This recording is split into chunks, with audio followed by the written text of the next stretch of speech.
I want to take you for a ride. What's going on, everybody? Welcome to episode 2 of Cast Revive. I am Matt Heimroll here with the wealth of knowledge man himself, Steve Monselsi. Hello. And this episode is going to be awesome. Why? Because it's devoted to one of the greatest things ever in the history of all things, and that's fighting games. Oh, it wasn't me? Well, I fight you, but only in terms of knowledge, and I lose every time. It's like an ultra combo of the brain. And we've seen that done. And I get wrecked. So I wanted to start off with a question to you, Steve. I want to throw something at you here. Sure.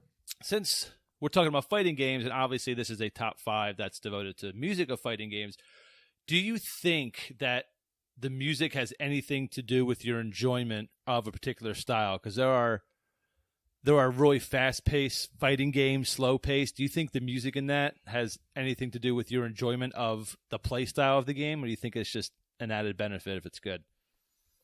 I honestly think it's just an added benefit. That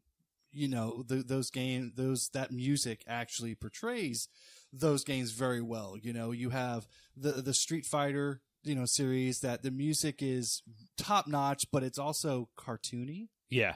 You have Mortal Kombat, which is definitely, that music is darker all around, but that is a darker game. Yeah. So you have those kind of games, and you have that, again, that comic-y, arcadey feel when you're playing, Marvel vs. Capcom or anything like that. So, do I think that it helps or hinders you playing? No, but I do definitely think that, that is what makes that game as enjoyable as it is. I agree. I mean, I think certain games, the music will stand out a little more. When you see our list, I'll explain more about it. But like you said, the Mortal Kombat, I feel the music has more of an ambient vibe than a whole, this music gets me pumped up. Like when I hear certain songs from Mortal Kombat, like I can get transported back and know exactly what level that I'm on. Like I feel like it really describes the level that you're on, but not necessarily. And it's not sunshine and rainbows. Right. No, it's not. There's nothing about any of those games that is happy unless you land a perfect combo into a fatality. Then you're you are yes, happy. I am king. But fighting games, for me, go back a long ways. I started playing them back in the arcade, specifically Mortal Kombat 2. Used to go to Sportland in Pennsylvania, and just I miss arcades. Let's just put it that way. I miss the competitive feel of going to an arcade, waiting in line, putting your quarters on the dash, and being like, I'm next, knowing this dude hasn't lost in 10 rounds. Now it's my turn, and just become king of the arcade. Yeah, the first game that actually got me into fighting games was the original Street Fighter 2. I can't say the original Street Fighter, right? Because there was a Street Fighter, and it was horrible. And it had like 4 characters, didn't it? Ryu was one of them. Sagat was one of them, and then who cares? Yeah, Street Fighter 2 was back when it only had the 8 characters, was fantastic. But what really pulled me into that whole genre was Tekken. Yeah. And I don't know if it was the true to form martial arts that was in the game, if it was the actual, you needed skill to play that game, to pull off the combos and whatnot, as opposed to just button mashing. You really can't, unless you're Eddie Gordo, cheesing it. There really is no button mashing character for the Tekken game, and that's right. And I think that's important because it puts everybody on a level playing field. You ever go to an arcade and you see this guy who's like, talking the talk and he's walking the walk, and he's up there just running through everybody, and this kid comes up who can't even see over the joystick, and he's just hitting buttons and destroying this other guy. Yeah. That to me, is not a balanced playing field as far as a game is concerned. Right. You shouldn't be able to just hit one button and completely wreck anybody that you play against. Right. Paul. But touche. But I think Tekken is the game, that or Killer Instinct. Yes. Killer Instinct 2, because Killer Instinct was never, well, it was in the arcade, forget it. I was going to say was not in the arcade, and I would have people yell at me, but it truly was. But I don't think it made as great of as a impact right that Killer Instinct 2 did, which was Killer Instinct Gold for the N64. Killer Instinct is just as an absolutely fantastic game. One game that I could never truly become an expert in, as you've seen on many occasions when you just completely handed me my ass. So, but it's such an enjoyable game because it was very different from the Mortal Kombat and Street Fighter, and it had a very unique cast, and almost every character is memorable. There's not one character I'd be like, this guy just doesn't play right. I just don't. Well, except maybe Jago. I'm not a huge fan of Jago, just because he's the stereotypical ninja Hadouken kind of guy. Yeah. But like he was a good character, and everyone had their flaws, but there wasn't one that I felt was particularly just unbeatable and completely overpowered. But the thing with Killer Instinct 2, it also introduced balance. Yeah. Into those games because it had the, as you know, the combo breaker ability move that would stop somebody from just pounding on you. Tekken then picked that up and introduced counters into Tekken 2. Right. So that you can stop somebody from, completely annihilating you if you knew the right time to counter them. Yeah. And then, so again, it just adds more balance and more skillful playing than just standing up and jump kicking until... because before that, all you could do was block. Yeah, and then you're done. And the thing about Tekken I also really loved is your defensive game was just as important as your offensive game. Because like a lot of games, Street Fighter, you go on the offensive and you're just holding back your blocking. But in Tekken, you can counter and use that against the opponent, and that was sometimes more effective than just going on a full sidestepping. Yep. There are so many things they introduced, and I freaking love it. I mean, Tekken is my favorite series. I've got all the games, and one that I'm looking forward to playing when Tekken 7 comes out. And that's nice. Jewels, baby. Yeah. Jewels. Well, speaking of things that are your favorites, let's go ahead and hit this list up. Since we started with Steve last time, we're going to go ahead and start with me being Matt, the king of awesome. So let's start out with my number 5 pick. Enjoy.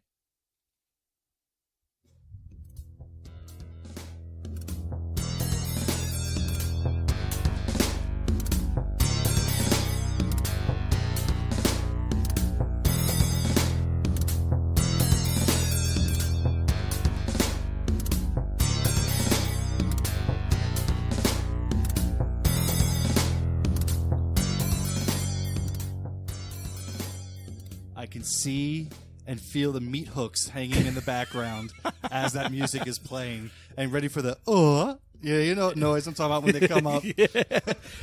Mortal Kombat 2, man. I said it earlier, in the arcade, but this was my favorite board. I loved it, and it just takes me back to a time when just arcade time, and when I had the most fun play. Not that I don't like playing fighting games now, but there's no comparison being in an arcade with people and just sitting online, waiting in a lobby, hoping to fight somebody, playing against somebody face to face, and just watching their reaction. So you could see the tear roll down. You could. When the anticipation, when you're like, I beat him, but if I input this fatality, I will be awesome. If I fail it, then that's worse than losing. And then you can stare at them as you're inputting the code. You look at them and you watch their soul break. You're just like, oh my god, like this dude, he's so good. I had a little book with me that I wrote down everybody's moves in. I was practicing Melina, and it was great. I had like little drawings and like diagrams of combos and stuff. I was awesome. Nobody else thought so, but.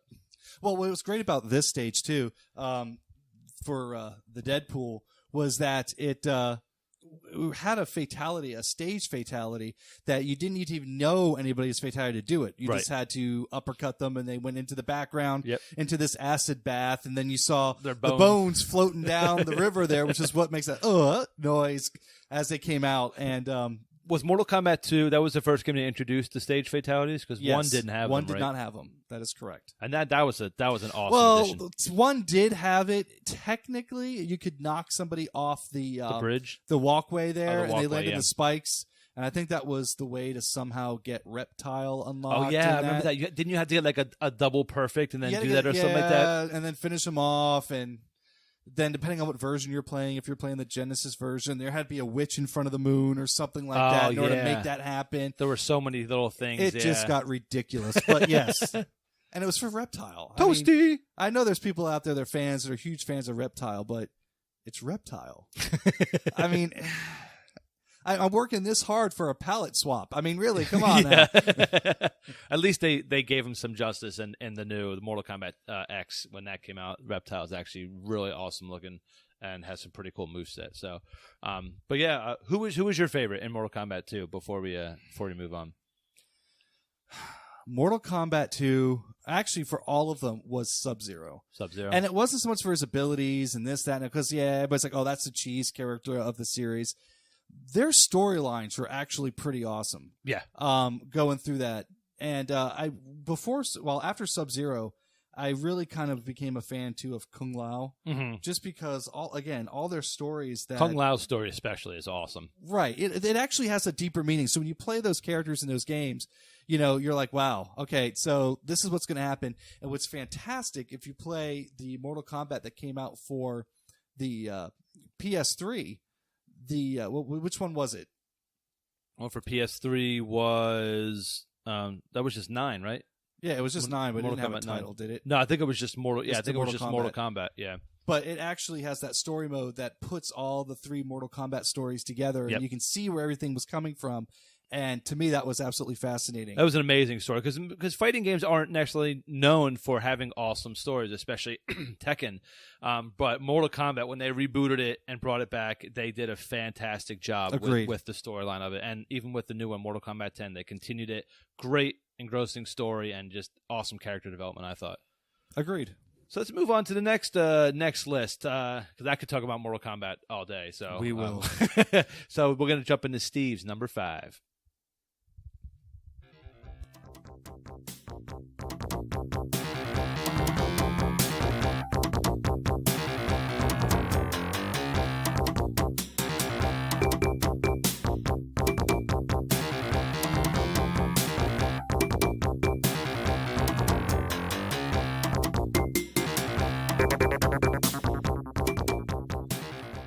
Now you can tell this is old school.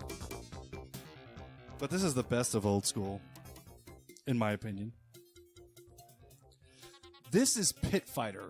For those who aren't familiar with this game, it was an arcade game first. It had kind of realistic-looking characters in it that you could play. This was previous to Mortal Kombat. And I thought this was a fantastic game. And it was kind of a beat-em-up, but at the same time, it kind of wasn't. I didn't have as much experience with this game, but I remember it. And hearing this, I can actually picture it being played in the arcade. Well, what it was for those who haven't played this game, you picked one of 3 characters. There was Buzz, who was a wrestler, an ex-wrestler. You had Tai, who was a kickboxer, and you had Kato, that was just a martial artist. Right. And they each had a set of moves, and then if you hit, it was a punch and a kick, and they had another button as well. I believe it was just a guard. But if you hit all 3 buttons at the same time, they did this quote-unquote unblockable move.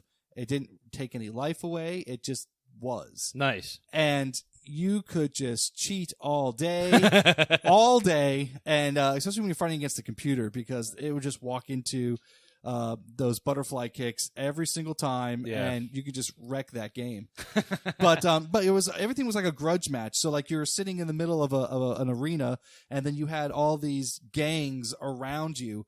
And what was kind of cool was that they made it interactive. So if you were getting pushed back to the edge where the people are, they can somebody can come out and stab you with a knife and throw you back into the fight. Or they can there's a guy that comes out that he has like this kind of like a baton that you can actually hit him and interact with him. Oh, nice. And you can knock him out and grab his weapon and use it against your opponent. Oh, wow. Yeah, it was pretty good. Then, every 2 or 3 matches you went to a grudge match, and then there's kind of like Mortal Kombat's Test of Strength. Right. Had that kind of thing, and then, you got to the game, and it was a fun game. It was the first of its kind back in the day. Was it only on arcade? I mean, No, they did make ports for it for the Super NES, and they made a port for it for the Genesis. Oh, okay, cool. It did not live past that, nor did they ever make a sequel for it. Just didn't have anything to offer for longevity. It's hard. I mean, because when all the fighting games that were coming out, I mean, it was hard to compete with the giants of Street Fighter and Mortal Kombat. Right. And you really had to have something amazing to even be recognized. And at the end, I want to go over just like what are some of the goofy the goofiest fighting games. I have a couple that I want to mention. Yeah, I have a few as well. So, but we'll go ahead and move on. Speaking of goofy, this and no, not the Disney character. We're going to be moving into my number 4.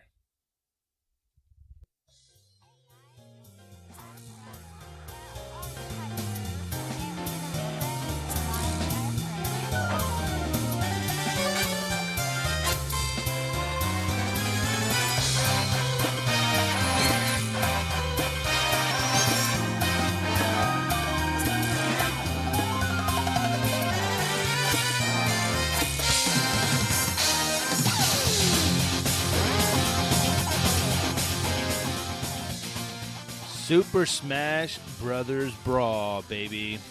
I am a huge fan of this series, and in particular Ice Climbers, because that was one of my favorite games growing up. And I just love the transition from just happy song into just straight rock coming right at you. And I thought it was really well done, because their stage is extremely chaotic, and it was a nice little twist there. I also like the Super Smash Brothers series, Brawl being my favorite one. When I first saw that this game was being made, it was kind of like, well, how is that going to work? And really, like a fighting game with Nintendo characters and stuff.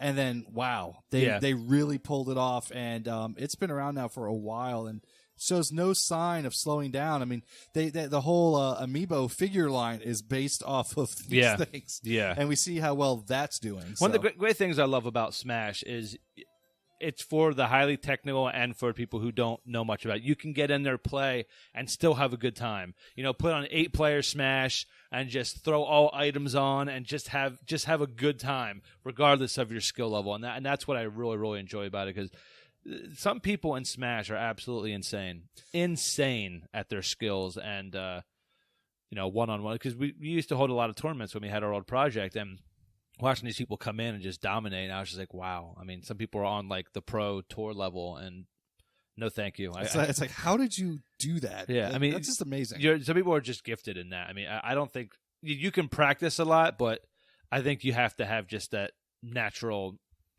plus 500 of dexterity level to be able to especially on Melee, because I despise the GameCube controller. So like to be able to move around that controller like that it's insane. It's insane. For me, Smash Brothers, though, the key to it for me wasn't even so much the fighting game aspect of it. It was the collectability. Yeah. Of all the little things that you can unlock that related to Nintendo and video games, and the wealth of knowledge that was, stored in those things. You read about it, where they came up from it. Yeah, and everything else. And I really enjoyed that. There's something in Smash for everybody, regardless of what Nintendo game you enjoyed. Yep. The assist trophies, the music, the characters you can unlock. I mean, there's all tons of cool mini games you can do. It's a great, well-rounded game.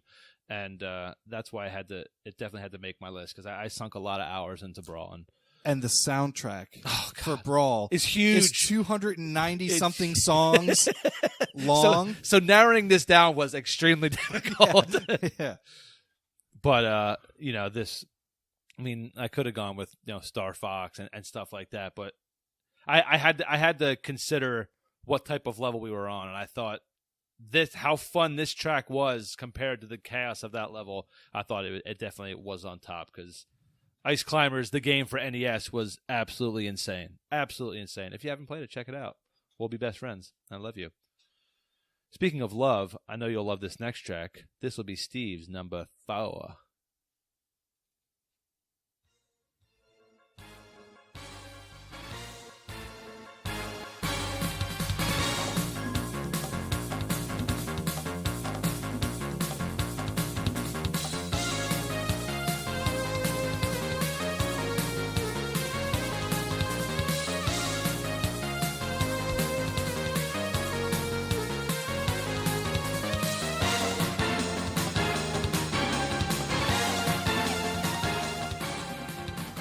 There's a lot going on in this track, and I love it. This game was the introduction to what would become the Marvel vs. Capcom series. The first Marvel fighting game, X-Men Children of the Atom. Great game. Great game. Great game. And great soundtrack. This game had everything going for it and nothing really going against it. It took a franchise that is very well known, put your favorite characters in a one-on-one melee with each other, and with Magneto, of course, being the end boss for that game, and look where it's come today. I mean, Marvel vs. Capcom 3 is still extremely popular. Yes, and the things that they've done. Even from that, then they've tried to do their own things. You had Children of the Atom, and then you had just the Capcom X-Men vs. Capcom, and then it turned to Marvel vs. Capcom. Then you had like the War of the Gems, on that, because that followed the Infinity Gauntlet series, and then it brought into Marvel vs. Capcom, and then you had 2, which we've heard in our intro, and then 3, which is out now. Yeah. It's got to be so exciting. I mean, like when your favorite franchise is turned into a game, and you're just like, I get to finally play as these characters, and it's just, and it's, I wish I was a big fan of X-Men at the time when the game came out, because I would have been more excited of it then. But it's just, it's Wait, great. I can pick Wolverine and pound on Cyclops on purpose? Yeah. This is happening. Come here. Who was your go-to guy in that game? Well, for the Children of the Atom, Storm was my go-to character, which is what that stage was that we just heard. Right. It's called On the Blackbird. Going forward in the series, Gambit was always my go-to character. He had that Ultra, that 52, that flush. That was just amazing. I think so much damage. I think in any X-Men fighting game, I've always gone with Wolverine. Always. He's always been my favorite X-Men character. I'm trying to think, even in Marvel vs. Capcom, I think he was always in my team. Tornado Claw. Berserker Barrage. Yeah, Tornado Claw. Yes. The cheese character. What? Who said that? Yeah. What? Moving on. No, you're right, which is why I picked them, because I was terrible at Marvel vs. Capcom. I needed something to help give me an advantage. Anything else you want to shoot out about X-Men? You need to play that. It was only released on the Sega Saturn, believe it or not. Really? I believe so. And it was originally in the arcade, and it was one of the few that had a great selection of characters. As far as the X-Men, you had Cyclops, you had Storm, you had Wolverine, Iceman, and Colossus, I believe. Colossus. And then, which, by the way, Colossus was a playable character. He never was going forward. He was always an assist character. Yeah. But then on the other side, you had characters like Spiral, who was part of Mojo. It's a thing. Then there was also Omega Red. Omega Red. Yes. Forgot about Omega Red. So you had the Silver Samurai. You also had Psylocke for the X-Men as well. Nice. She was also one that always stayed through the exact same moves throughout the series. There's no reason to change her. Right. She's just perfect. It was a great game. For those who haven't played it, that's where it all started. It seems very rudimentary now to what we have today, but at the time, there was nothing else like it. So it still stays true enough to where it is today to go back and be very familiar with it. Well, that's what's also cool about these older games. You have to realize, we wouldn't be where we're at today without these games having, started it. Would we even have anything close to Marvel vs. Capcom if it wasn't for this game? That's right. Absolutely. So it's an exciting thing, and something that should be appreciated and loved day in and day out. And it is. Especially by us. So let's move on to my number 3. And speaking of cheese earlier, I'm sure we'll talk more about that after this.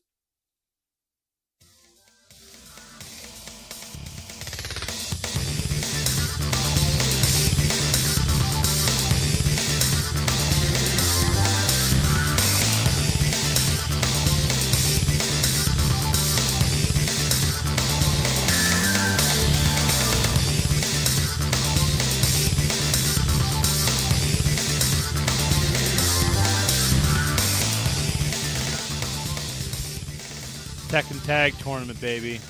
This is Paul's stage, and Tekken has a very unique sound to all its soundtracks. And Tekken Tag Tournament is actually my favorite fighting game of all time. I put probably, God, I don't even want to think about the amount of hours I've thrown into this game, but it had the second highest, I think, number of characters next to Tekken Tag 2. I think that you could be. And after Tekken 4 came out, I think they cut a lot of them from Tekken Tag. You couldn't be Ogre wasn't a playable character. True Ogre wasn't a playable character.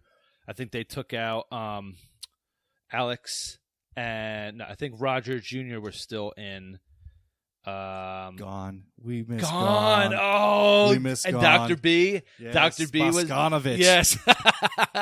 Gone. Okay. I thought Paul was a Gone cheese character. is Gone. Yeah. That character is out of control. But didn't he make an appearance in the Tekken vs Street Fighter? I know Alex did. Alex did. Gone. I don't think Gone was in it. Alex wasn't actually in the game until much later, but you got to see him on one of the dinosaur stages that they had. He came in and kind of did like a run by. I was like, oh, that's kind of cool. That's awesome. They did that. Yeah, Paul, this Tekken Tag was so great because, like we talked about before, there was actually a story behind Tekken. Yeah. And you had allies, you had enemies. So if you actually picked a tag team where the characters were allies, they had combo moves that reflected them. For example, if you picked King and then you had Armor King, okay, so they're wrestlers. So if you grab somebody in a lariat and you throw them and you tag your button right when you release them, the other character will come in and either scoop body slam them or some kind of move to carry through with that. As opposed to somebody who wasn't with them, they wouldn't work well together at all. And you would try to do a combination and nothing would happen. So I think that little key aspect was kind of cool. But yeah, I agree with you with this. This is a phenomenal game. Yeah, I mean, and Tekken's only gotten better and added more, especially with the stage interactions. They've had that kind of destructible environments. You can fall through floors and do stuff like that. They've added all these elements that you have to take into effect when you're fighting people. Like if you're on a particular stage, that the floor will break out. You'll pick someone that has more ground moves, like to break the floor faster and stuff like that. So each stage has its own uniqueness to it, and it's just great. And with the whole slew of characters that they have, it's hard not to just find at least 30 characters that you want to be. I mean, this literally got a lot of characters. Well, my two favorite characters was always Paul and King. Mm-hmm. And even though they didn't mesh well together, I always put them in a tag team together. Right. I love throwing people into the 10 chain combo throw with King, or you hit that solid straight fist with Paul. Yeah. That does like 95% damage if you get it to connect. And that's the thing, we talked about fighting games as they progressed having balance. You can sit there and say, wow, one move can do 95% damage. Yeah. But when you're playing against people in this game, if you get hit by it, you kind of deserve it. Because, you know what they look like. You kind of know the characters, and you have ample time to get out of the way or counter it or do whatever you can do. You kind of deserve getting hit by it. Yeah, I mean, especially with King. I mean, going and people are going for that combo. They want to take you out in basically one move set. So you have to keep your distance. You have to counter. You have to dodge, and that's where the sidestepping comes into play. And it's just there's so much strategy and involved years in of practice of countering, because you can actually counter yourself out of his chain throws. Yes. I mean, knowing because you have it might be small, but you have windows there where you can input the correct moveset, and there's a lot of studying and a lot of yes there is. Yeah, that goes into Tekken, and I love it. My main was always Yoshimitsu for the longest time, and I had his 10-hit combo down when it ended with the sword stab right into the gut, and that just every time his soundtrack from Tekken 2 was fantastic. Yeah. No ears, no eyes, no. It's really electronic, and you're like, that is just awesome. And that's what I love about Tekken is even though each game adds something different, the music it's always kind of stayed the same in terms of its sound, and I love that because I feel it gives it a very unique feel for the series as a whole that no other soundtrack kind of comes close to sounding anything like Tekken has. Yeah, that's true. And for those who, aside from Matt, you guys can't see us, but I am bopping now to Yoshimitsu's stage theme because the stage is great. But check it out, man. We'll put it as a bonus on the podcast. People, I want to listen to it. Let's move on to your number 3. Ooh, this is a good one. I'm excited to hear what people think about it.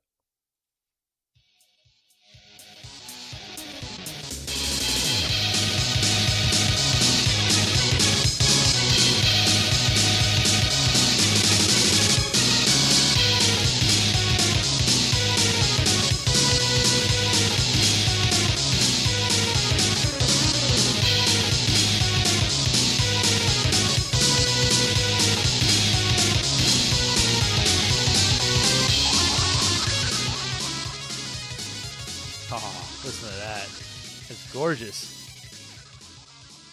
This is a very underrated game, in my opinion. This game was the version that this song is from is for the Super NES, and this is the Teenage Mutant Ninja Turtles Tournament Fighters. Great games. Raphael all the way. That's all I ever want to play as. He's the best turtle. He's cool but rude, and he's ready. Donatello was always best. Anyway, let's debate about that. The 5 best turtles, that could all be Raphael. That could be a podcast in itself. Yes, it could. What was great about this game was, the storyline was Shredder has taken over. The Turtles fought amongst themselves to see who's strongest to go against Shredder. They also throw a bunch of characters in it that were, at the time, made up. They were in Archie Comics for a little bit, and they decided to bring them into this game, try to make them mainstream.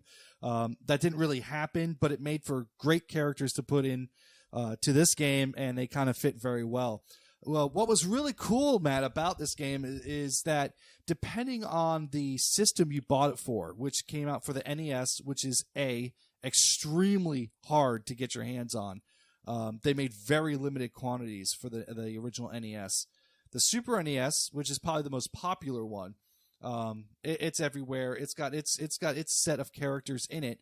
Then they also released it for the Sega Genesis, which also has the same characters for the most part, but some different. Like they actually added April O'Neil and Casey Jones to the Genesis version, and they're not in there. But now the Genesis doesn't have Rat King and a couple other characters that are in the Super NES version. So it was kind of like you're buying it for both. You are, but you're not, because there's different characters. Why would you ever play as April O'Neil? Like what was her They moveset? actually made her a ninja. It kind of went along the lines. Well, Chic. I'm going to get really nerdy here really quick on you.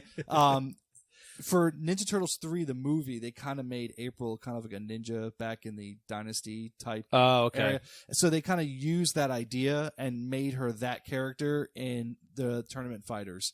But what's really cool is in this game, you could be the 4 Ninja Turtles, and you fight against other characters, and you had a gauge that was on the top of the screen, and if you could fill that gauge up, you could actually do a super move. So, like, for example, Donatello, and I know this because I'm always Donatello, he will swing his bow when it fills up, and this huge, like, light dragon comes across the screen and takes out anybody that it hits. Raphael jumps up in the air, raises his sai above his head, and these little orbs of light come out and, like, just scat. Like, think of the spread gun shot from Contra all across the screen. Yeah.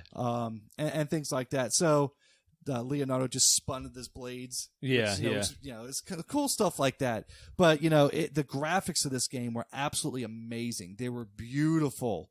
It was comic quality, and for me, it was very simple to pick up, very hard to master, and just a great time all around. So this game was never in arcades itself. It was no. This game was never in the arcades. This would have been cool to actually have in an arcade. It would have been cool, but the problem, I think the reason why it wasn't was because Turtles were kind of everywhere at the time when this came out. So when this game came out, it was right along the same lines of time that the Turtles in Time 4-player game was released in the arcades. Okay, gotcha. And they didn't want to be like, well, the market is flooded with fighting games of all sorts, and we don't want to kind of compete with ourselves. Yeah. And then by the time that because Turtles in Time is a fantastic game. Yeah. By the time that kind of went away, this game was already long gone as far as in the minds of anybody. So there was no reason to bring it back. Gotcha. Good pick, though. Thank you. Good stuff. Thank you. Let's move on to number 2. This track. Well, I'm not even going to say anything. Just listen.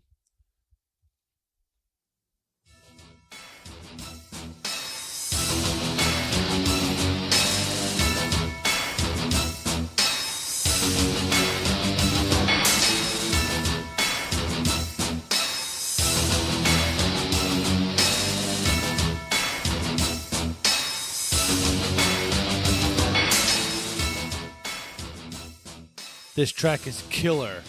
Get it? Killer Instinct. Boom, boom. Boo. No. I'll allow it. Thanks. I appreciate it. This track's awesome. And this was very, very close to actually hitting my number 1. Because it it's just awesome. It gets you so pumped up. I mean, for a character select screen, like I almost don't even want to select a character. I mean, the Agreed. music is just so fantastic, and the game and the game just, and you only have one object. I mean, you just want to destroy the opponent. And how badass of a game do you have to be with a soundtrack that when you bought it for the Super Nintendo, it came with the soundtrack? Yeah, because it was that awesome. They called it the Killer Cuts. Yeah, and that's it right. was That's right. Fantastic. Killer Instinct, man. I wish we were playing it right now. We can make that happen. We But can. after the podcast, we will make that happen. We'll just do a podcast of us playing Killer Instinct and me crying because you just ultra comboing me to death. I remember when we were doing our last project. Yep. You know, we were doing fighting games, and I threw Matt. I think he got a hit on me in 2 rounds, maybe 1, and I threw him into an ultra combo. Started the combo, walked away from the machine, and went on to do other things while my character was beating him down, and he just stood there with his jaw on the controller because he was just like, "What just happened?" I couldn't believe it. I knew you were good at the game, but man, I got straight up smoked. It was very impressive. It was one of my proudest moments of my entire life. And you were Maya. Maya. That's right. You were Maya. From, when we were playing Killer Instinct Gold. Yeah. Maya. Yeah, that was awesome. And that's the thing too. It's again talking about balance. You couldn't just go into for 2. You couldn't just go into an ultra combo at the end. You had to set it up. So each character had 4 different combos that you had to actually do and fulfill. You had to be successful with them. Yeah. So once you had all 4, and there was nothing to tell you got them, you just had to hope you did. So as you're going through, and then as long as you have all 4 and you got to the end, you could throw that ultra combo on and totally wreck them. So, and the ultra combos, some of them I thought were awesome and better than some of the Mortal Kombat like fatalities, because they're just standing there getting pummeled for like 3 minutes straight. There's that, and they actually did have fatalities in the in Killer Instinct 2, in both games in the Killer Instinct series. I remember like in the first one, it was so just ahead of the curve as far as like, I can't believe they put that in the game. Oh right. When you're playing Black Orchid and she like, you got to finish them, she turns away from the screen and unzips her top, and you see that the opponent like their eyes bulge out like, oh my god, and they just die of a heart attack, and that's it. And you're just like, what just happened? Why didn't we do that? Why did I do that before the fight? Save myself some bruises. Well, hindsight is what it is. Yes. But it's a great game. A lot of memories. I'm sure majority of the people listening have played Killer Instinct at some point in their life. And if you happen to get the new one for Xbox, Xbox One, you can download for free. If you buy like the season pass, it comes with the original version of Killer Instinct. You can play the original version on. Oh, very on the nice. Xbox, so it's really, really cool. Oh, really give me cool. Chief Thunder any day of the week. Chief Thunder's nasty, man. He's nasty. I'm not playing you in it ever again, so I'll just watch you play. I'm not going through that humiliation again. We're down to the near end here. My We're getting goodness. there. Yeah. Getting there. Here's your number 2.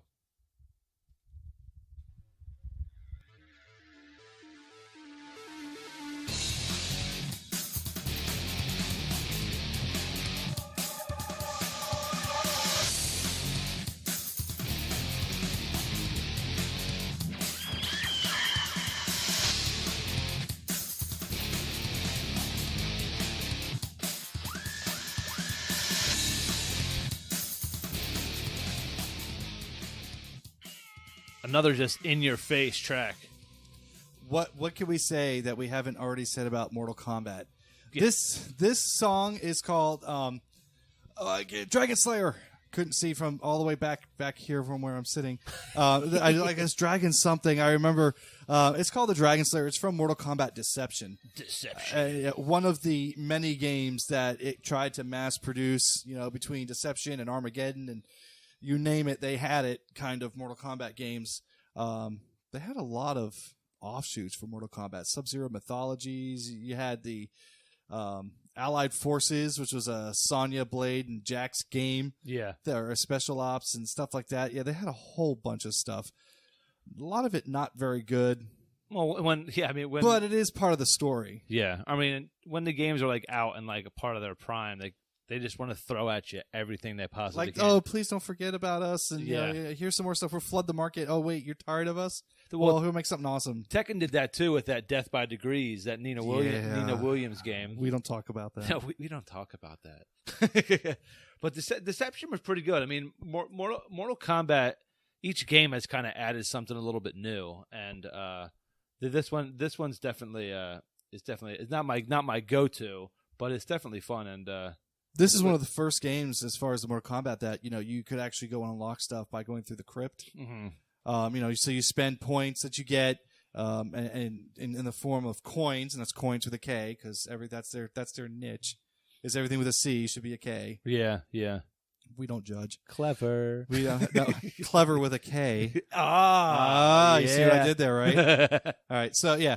So it was a better way than because in this day and age we get away from codes. There's so many ways to cheat Yeah. in games now. Especially with the birth of the internet and all that other stuff. But like we said in our last podcast, if you wanted to cheat, you had to wait till Nintendo Power came out, the next week or the next month, and hope that your game that you're stuck on was reviewed in it. And that was about the only way you were doing anything. But now with the internet, there's so many ways of getting stuff. So they try to get away from codes and that instant gratification.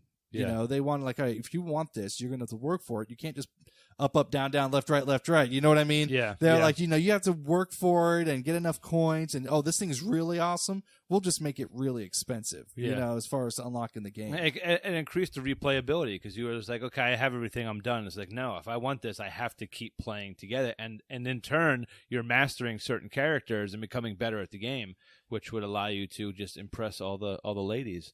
And the thing about it, too, is that it's a really good way to reward the players for playing the game, for so long and sticking with it, and things like that. I'm okay with. I'm a gaming snob. I'll be the first one to admit it and tell you all about it. But we'll take games like the Street Fighter series, the new ones that came out for the PS3, PS4. The characters, the special characters that they want you to work for and unlock, were already on the game, which is fine. Yeah. Okay. It's already on the disc that you bought. But then they started releasing codes that like, if you want to unlock Blanca, for example, classic Street Fighter character, there was no way for you, the player, to unlock him. But you had the DLC, which you had to pay $20 for, but all the information was already on the disc. Yeah, just had to unlock it. So you had to unlock it, and you couldn't earn it. You had to unlock it and pay money to do that. Yeah. Let me earn it. Yeah. Because then that player's like, that guy's got Blanca. He went through X, Y, and Z to get this. And look, he's bald because he's pulled all of his hair out trying to get X, Y, and Z. He deserves to be able to play that character. That's awesome. Yeah. Not he just shelled out $20. No, I agree. I'm putting my soapbox away. Excuse me. Going back to the crypt real quick, the only thing that always bothered me with the crypt is spending a lot of coin to unlock something. You're like, come on, and then you get a piece of artwork, and I'm just like, I'm sorry, the soapbox was over there. You're something about artwork. Oh no, and I got you. No, I hear you. Yeah, no, I agree because there was no way. You just kind of assumed the more expensive the tombstone was. Give me an alternate outfit. Give me a costume. Unlock. But it's like if I get another piece of artwork for like $12,000, I'm gonna snap this game. And I wonder if that's what invented the whole concept of save before you spend anything in case you get garbage. Yeah, and then you can reload your save and pick something else.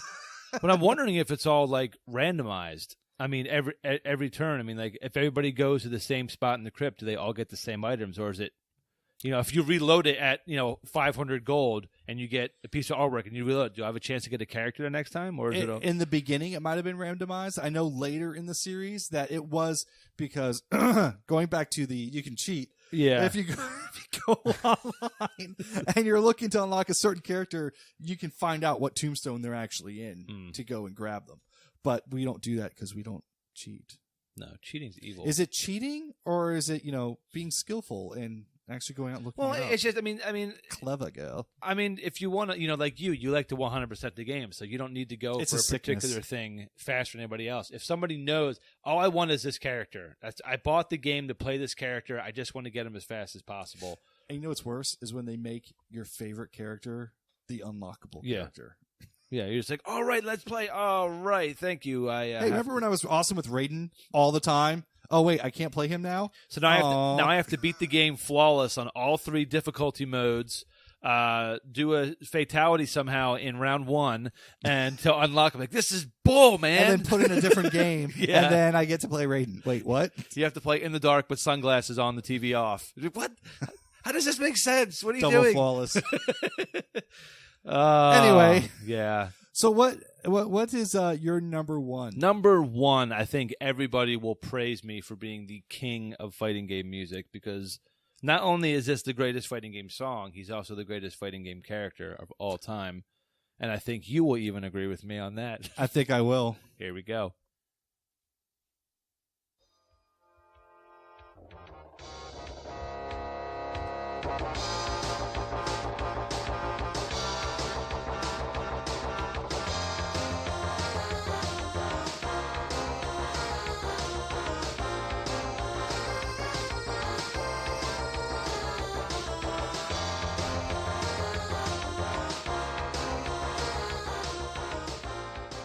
My man Ken, Street Fighter 2, baby. Whoop, whoop. Yeah. Ken was the best character, and you know, there's a lot trying to prevent me right now from going outside and finding an expensive car and punching it until it explodes. Ken, there's something about this. I don't know. I mean, a lot of people don't like Ken, and I don't get it. You know, it's not that He was better than Ryu. Oh, he was. But I mean, I just felt his moves. He had a lot more to offer than a lot of the other characters in terms of like getting pinned down or getting pressured. I felt he had a lot more ways of getting at it, even though his moves were identical to Ryu. You know, Ryu was just a wuss, and he shouldn't have been the poster boy for Street Fighter. It should have been Ken. Well, he's a good long range fighter. I mean, he's got his tornado kick or hurricane kick, whichever you want to call it. That he gets himself out of close quarter combat, but you know, his Hadouken, as far as Ryu is concerned, it was his go-to, Right. which is a long range move. You know, Ken was always up in your face. He also had the hurricane kick, but his was on fire. So let's start there. But then he also had the dragon uppercut into the flaming tornado of death. Yeah.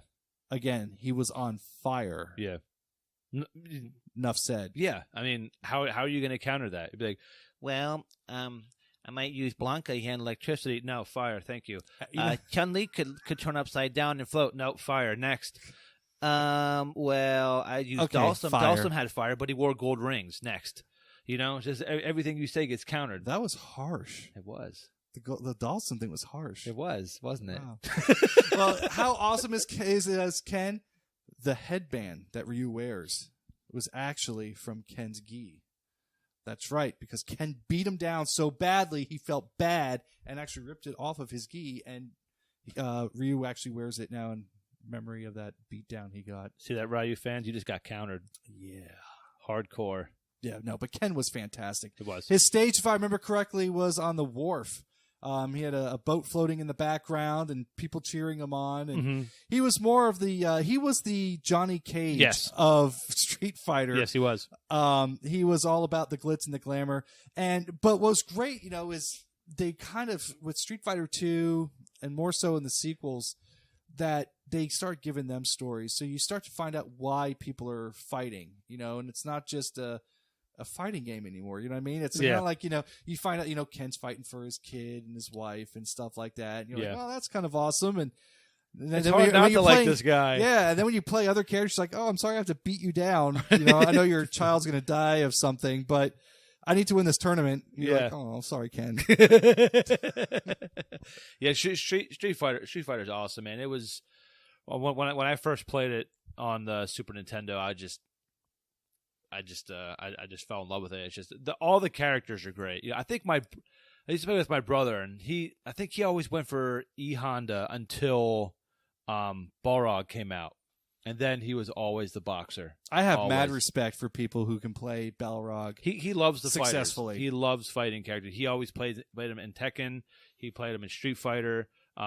it's just it's his go-to. So Steve in In Tekken Tekken. is awesome. And you would think I would be all over that like white on rice, and I hate that character. Yeah, it's hard because you're used to kicking. He doesn't kick. Yeah. He just weaves in and out. Well, because and here's the thing, because you usually when you're playing fighting games, you automatically associate kicking Yes. with low attacks to mid attacks. Yeah. When that's taken out of the equation, you just subliminally think that all I have is punches to the head and face and stuff like that, and other dudes go low, and what am I going to do? But that's not really true. You just have to actually know what you're doing. He adds a really he is really nice addition to the game because I mean, like you said, yeah, I mean you're used to kicks, but he has a whole different element. It's like, all right, he's not kicking, but he can essentially dodge everything I'm throwing at him and set up for some nasty combos. Yeah. And he hits like a truck. Same with Zangief. Yes.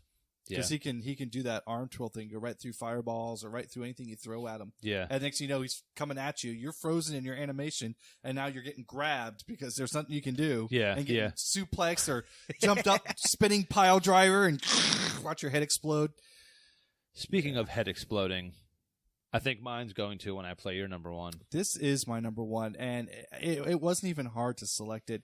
This is probably one of my all-time favorite video game music. Mm-hmm. Much less fighting music. So take a listen and let me know what you think.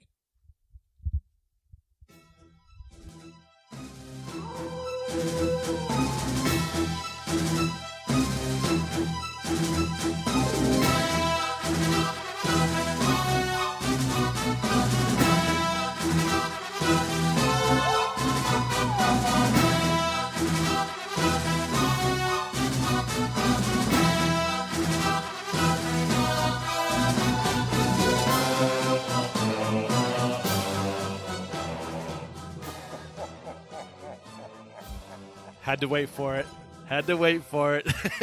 I love it. Saberwolf. My favorite Killer Instinct character. Ultra Combo.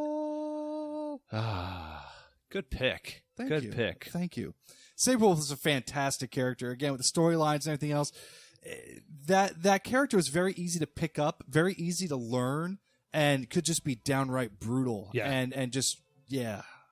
I loved his leap-in moves when you would charge up and you just launch across the street. I mean, you see that flying at you about 50 miles an hour. You're just like, Well, and you couldn't block that. Once, the leap itself, you couldn't block. So even if you were trying to hit somebody with it, they could block it, but you could still actually go over them right with that, and they can't defend you. So now you're behind them. They're blocking to the front.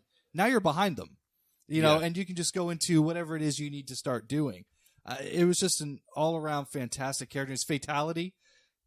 Do you remember it from Killer Instinct 2 or Gold, whichever you want to look at? He howls and summons down these bats, and they pick up the character's body and it goes flying. Oh, up off yeah. screen, and all the blood comes down, and he just howls. And I'm like, yes. He also had a breakaway stage in Killer Instinct Gold.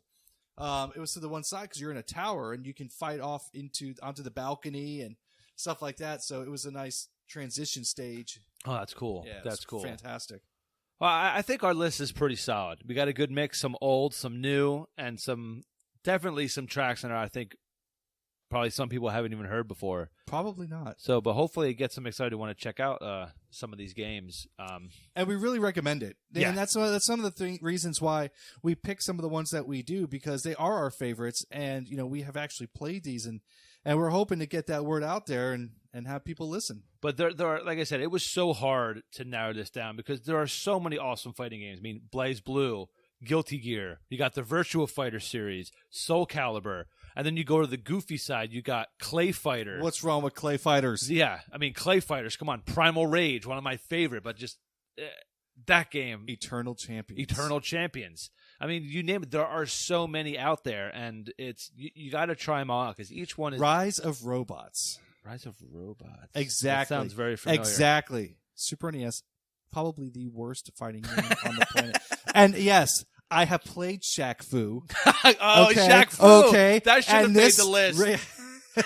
This actually beats Shaq Fu as the worst game. Like, whoever developed that needs to like seriously think long and hard about what they did. I completely forgot about Shaq Fu. We're gonna get hate mail. Oh my God! I should have put that on the list just to. What your number one is something from Shaq Fu. You are completely useless. And what's fantastic is nobody would have heard it because it's Shaq Fu. Oh my God! That wins. That wins the internet. Did you know there's actually a guy out there that collects and buys any copy of Shaq Fu he can find just to prevent other people from playing it because it's so bad? Really? Yes. I like that. Well, he's doing he's spending all of 10 cents a copy. I mean, if I still think he's getting robbed, but they're probably giving it away. I'm surprised they didn't just take them put them in the same landfill the ET cartridges were in. Please take this cartridge. My store has been cursed ever since it came in here. Please get rid of it. Oh my God, Shaq Fu. God bless you. Well, that's it for this week. It's pretty good. I really enjoyed it. If you want to join the discussion, go ahead and look us up on Facebook or on Twitter at Cash Revive. Shoot us an email, cashrevive@gmail.com. We have a WordPress site. Basically, just type Cash Revive into Google and you'll see all of our stuff. But definitely join the Facebook page because our episodes, we want it to be dependent on what you guys want us to talk about. We have hundreds of topics, but if you guys have something specific that you want us to do a top 5 on, I mean, just write us in, let us know. And then what, Steve? Well, what I was going to say is, speaking of fan interaction. Oh, yes. Okay. A buddy of ours who actually listens to our podcast sent in a request for some Street Fighter 3. Yes, and he was the one that actually wanted us to talk about fighting games. So that's great. So as you can see, the system works. So, Max, this is for you. Take care, everyone. Thanks for listening.